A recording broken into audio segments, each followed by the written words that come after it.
মানকে উন্নত করার জন্য, নিজের দক্ষতা বাড়ানোর জন্য, নিজের অভিজ্ঞতা বাড়ানোর জন্য এই পর্যায়ে আহত হয়ে গেছেন জনপদ হাবিজ হোসেন, সরকারি শিক্ষক হাবিজ হোসেন আলোচনার জন্য প্রয়োজন।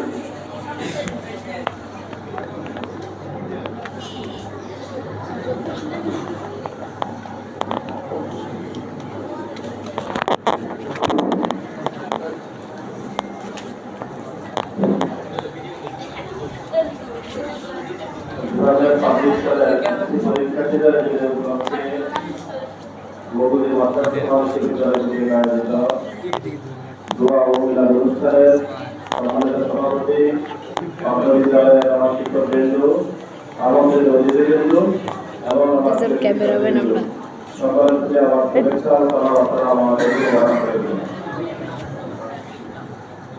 সবাই ভালো আছি তো? সবাই ভালো আছে? কেউ কথা বলতেছেন? উঠে আসো, কথা বলে দিন, উঠে আসো।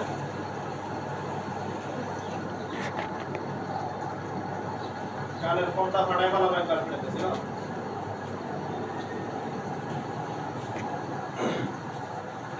বিনা অনুষ্ঠান প্রতি বছরই একটা হয়।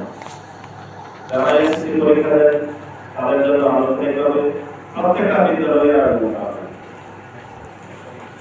আমরা তাদের ব্যতিক্রম নই, আমরাও সেই অনুযায়ী সেই ধারায় প্রত্যেক বছরে যাই বা অনুষ্ঠান আয়োজন করছি। তোমরা এসেছো, তোমাদের কাছে ধন্যবাদ। ধৈর্য ধরে আমরা সকলে শুনতেছ, অংশগ্রহণ করতেছ, সেজন্য আন্তরিক ধন্যবাদ। দু একটা কথা না বললে যাই হয়। বিগত বছরগুলোতে আমাদের এসএসসি পরীক্ষা যেভাবে বলে সামনে যায়, কারণ এবছর নির্দেশন অনেক কঠিন।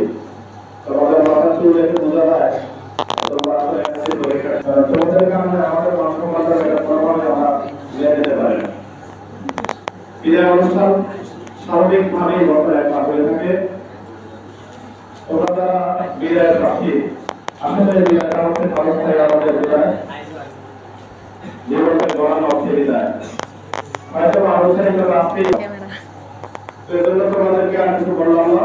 সবাই নিজস্ব সুশৃঙ্খল ভাবে যতটুকু সুশৃঙ্খলতা বজায় থাকা যায় সেই নিয়ম কানুন মেনে তোমরা পরীক্ষা হলে পরীক্ষা অংশগ্রহণ করবা, সবসময় সজাগ থাকবা। কারণ আগের মতো পরীক্ষা করা হচ্ছে না, এখন পরীক্ষা হচ্ছে নতুন আগে নতুন নিয়মে। প্রত্যেকটা কক্ষে সিসি ক্যামেরা থাকে, ক্লোজ সার্কিট ক্যামেরা।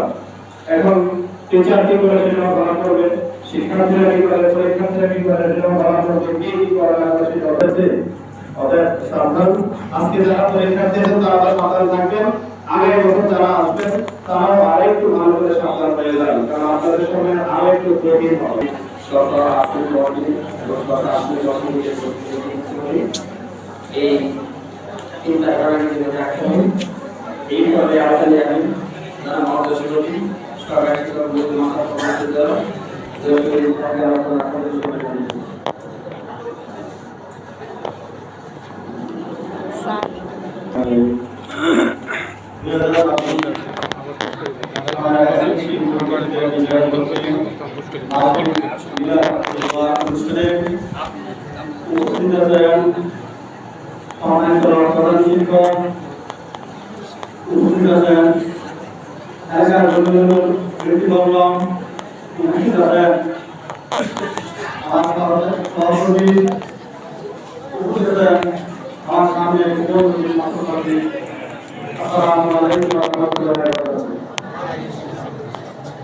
আসলে আমার পূর্বের কথা অনেক কিছু বলে গেছেন, আবার অনেক হয়ে গেছেন যে বছরে একটি বারেই আমাদের বিদায় অনুষ্ঠান হয়।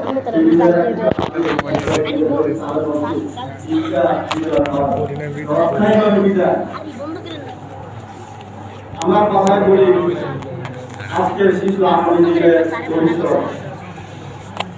এটা সবাই